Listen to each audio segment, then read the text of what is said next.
Break के बाद आप सभी का स्वागत है। बढ़ते हैं अगली खबर की ओर, जहां बीते वर्षों में उत्तर प्रदेश की राजधानी लखनऊ ने कई तौर देखे हैं। लखनऊ की पहचान उसकी तहजीब, अदब, नजाकत और नफरत से होती है। लखनऊ जिसे नवाबों का शहर भी कहते हैं और प्रभु श्री राम के छोटे भाई लक्ष्मण जी के नाम से भी इसे लखनपुरी भी कहा जाता है। ऐसे लखनऊ में संस्कृत फलती फूलती रही है। जब भी कोई लखनऊ आता है तो बस उसके मुंह से निकल जाता है, मुस्कुराइए आप लखनऊ में हैं। लखनऊ शहर की बदलती आबो हवा और पुराने दौर की यादों को ताजा करने के लिए राजधानी लखनऊ की जाने माने सामाजिक कार्यकर्ता और लखनऊ की तहजीब संस्कृति के विशेषज्ञ टीवी एंकर और ताज होटल में उच्च पद पर कार्यरत शबाहत हुसैन से खास चर्चा की है हमारे सहयोगी शेखर त्रिवेदी ने। नमस्कार, मैं शेखर त्रिवेदी। उत्तर प्रदेश की राजधानी लखनऊ, इसे नवाबों का शहर भी कहते हैं, इसे लखनपुरी भी कहते हैं, लक्ष्मण नगरी भी कहते हैं।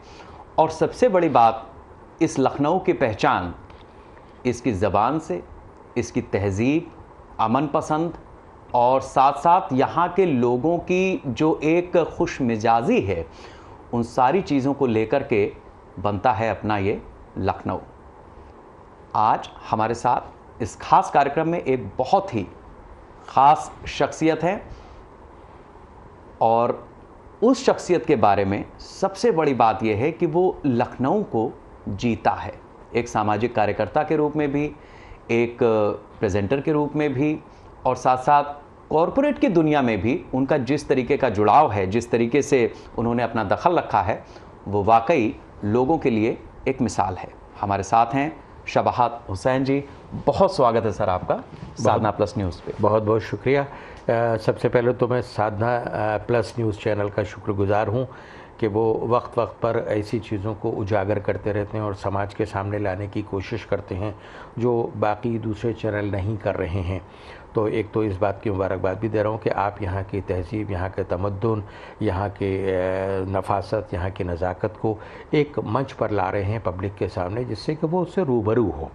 और जहाँ तक आपने अभी अपने इंट्रोडक्शन में बयान किया कि लखनऊ जो है नी वो एक बहुत ही अमन पसंद शहर है, तो इसमें कोई दो राय नहीं कि लखनऊ एक वो शहर है जो यहाँ पर कोई भी मज़हब की या कोई ज़ात की या कोई भी किसी तरह ऊंच नीच घरानों का कोई भी यहाँ दखल नहीं होने दिया किसी भी शख्स ने अपनी आम ज़िंदगी में।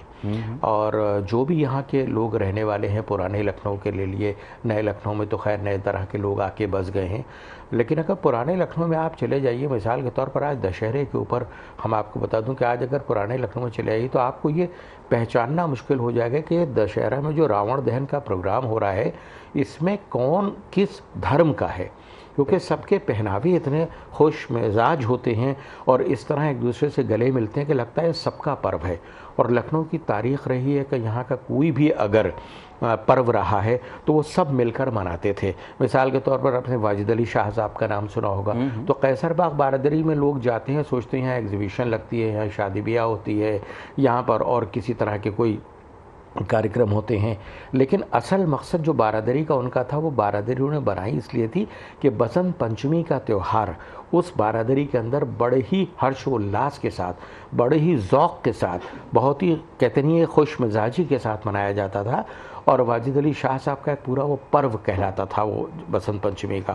तमाम तरह के वो इस तरह के जो भी आपके त्यौहार होते थे उसको मनाते थे। पुराने लखनऊ में आप आज की तारीख़ में चले जाइए, जब होली में जो बारात निकलती है तो उसकी तारीख़ रही है कि उस बारात का स्वागत तमाम मुसलमान करते हैं। इसी तरह आप अगर मुहर्रम में चले जाइए तो वहाँ पर मुहर्रम के दौरान जो सबीलें लगती हैं, जिसको आप पियाओ बोलते हैं हिंदी में, पानी पिलाने के, तो अगर 50 सबीलें होंगी तो उसमें 20 सबीलें या तो हिंदू धर्म के लोगों की होंगी या आपके सिख धर्म के होंगी या और किसी धर्म से मुताल्लिक़ होंगी। तो एक ये जज्बा है, इस जज्बे को धीरे धीरे लोग देखते हैं, जो बाहर से आते हैं वो कहते हैं कौन सा शहर है जहाँ ये पहचानना मुश्किल हो जाता है पहनावे से, जहाँ ये पहचानना मुश्किल हो जाता है ज़बान से, यहाँ ये पहचानना मुश्किल होता है महफ़िलों से, जहाँ ये पहचानना मुश्किल हो जाता है त्यौहार के जो यानी कहते नहीं मनाने से, ये कौन किस धर्म का है।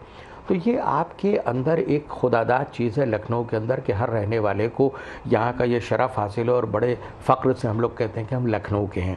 क्योंकि यहाँ अगर आप पुराने लखनऊ में जाएँ तो जो पुराने बुज़ुर्ग पुराने लखनऊ में जो हिंदू घराने हैं, आज की तारीख़ में मैं दावे के साथ कहता हूँ कि उनकी ज़बान अगर आप जो उर्दू अदब की ज़बान जो है वो अगर सुन लें, उनका लबो लहजा सुन लें, तो आज के दौर का जो नौजवान नई नस्ल का मुसलमान है वो लड़का समझने में उसको वक्त लगेगा। बिल्कुल, और इसमें कोई दो राय नहीं है कि जो बात अभी हुसैन साहब ने कही, विजयदशमी का, दशहरे का त्यौहार, आप कल्पना कीजिए कि लखनऊ में जिस पुराने लखनऊ की बात हो रही है, ऐशबाग रामलीला ग्राउंड, जहां प्रधानमंत्री नरेंद्र मोदी भी आए थे, जो प्रधानमंत्री बनने के बाद पहला दशहरा उन्होंने लखनऊ में ही मनाया और उसी ऐशबाग रामलीला मैदान में गए थे। और दिलचस्प चीज ये है कि एक तरफ सड़क के इस पार रामलीला ग्राउंड है और सामने ईदगाह है।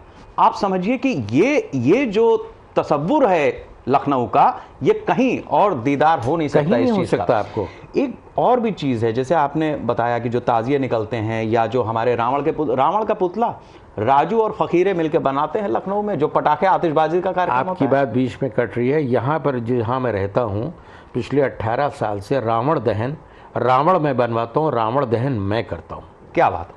तो ये है लखनऊ। होली का जो होलिका दहन है वो मैं जलाता हूँ, मुझसे शुरुआत होती है। तो ये हमारे लिए फ़ख्र की बात है।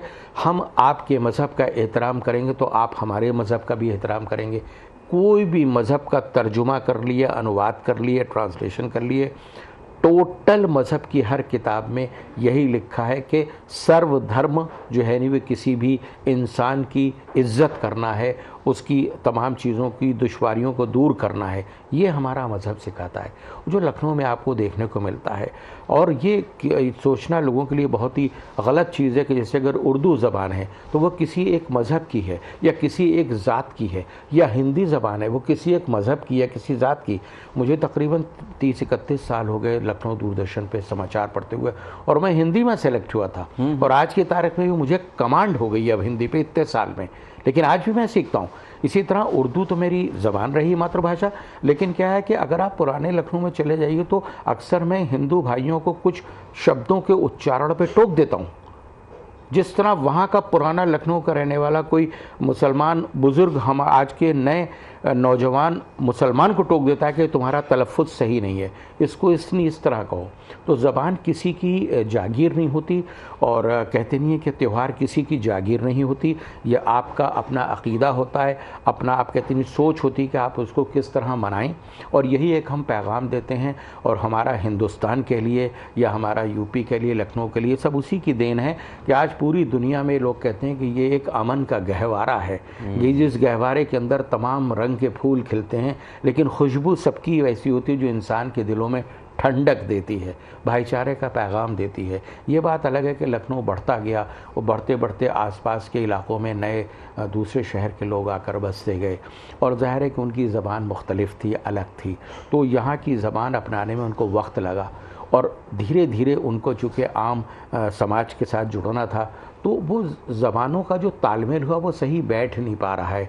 आज थोड़ा सा हमें ये सोचने पर मजबूर हो रहे हैं कि हमारे लोग सोचते हैं लखनऊ की ज़बान ख़राब हो रही है। लखनऊ की नहीं ख़राब हो रही है, जो लोग बाहर से आए हैं वो कोशिश कर रहे हैं कि हमारी लखनऊ की ज़बान अपनाएं, लेकिन वो अपना नहीं पा रहे हैं। मैं आपकी बात को थोड़ा सा रोकूंगा क्योंकि बड़ी इंपॉर्टेंट बात आप ये कह रहे हैं। ऐसा है कि लखनऊ केवल तहज़ीब, अमन पसंदी, नज़ाकत, नफासत, इन्हीं चीज़ों के लिए नहीं है। एक कल्चर, जो संस्कृति है, वो भी यहाँ से निकलती है। हम ये देख रहे हैं हुसैन साहब कि जी, हमारे शहर का जो कल्चर है जी, ये बात तो ठीक है कि बहुत सारे बच्चे हैं जिनको यहाँ के बजाय कहीं बाहर काम मिला, आईटी सेक्टर में या अलग अलग इंडस्ट्रीज़ में, तो वो वहाँ चले गए। हम ही लोग हैं दिल्ली जाते हैं कि नोएडा जाते हैं, क्योंकि हमारी इंडस्ट्री का हब वही है। करेक्ट। तो लखनऊ का बच्चा जब बाहर निकल करके गया तो जाहिर सी बात है कि पुराने बुजुर्ग तो यहाँ पे रहेंगे, लेकिन वो जो अगली पीढ़ी की चीज़ है वो कहीं और जाकर के शिफ्ट हो रही है। बिल्कुल। और इसी तरीके से सीतापुर, हरदोई का बच्चा या कहीं से भी बच्चा यहाँ लखनऊ आ रहा है जी। तो वो एक मिसमैच दोनों चीज़ें हो रही हैं। अब इसमें अगर हमें अपनी चीज़ों को सहेजना है तो आपका तजुर्बा क्या कहता है, हम सहेजें कैसे? देखिए, तजुर्बा यही कहता है कि आप अपनी ज़बान से कभी दूर ना जाइए, अपनी संस्कृति से दूर ना जाइए। हमने इधर कुछ सालों में देखा है,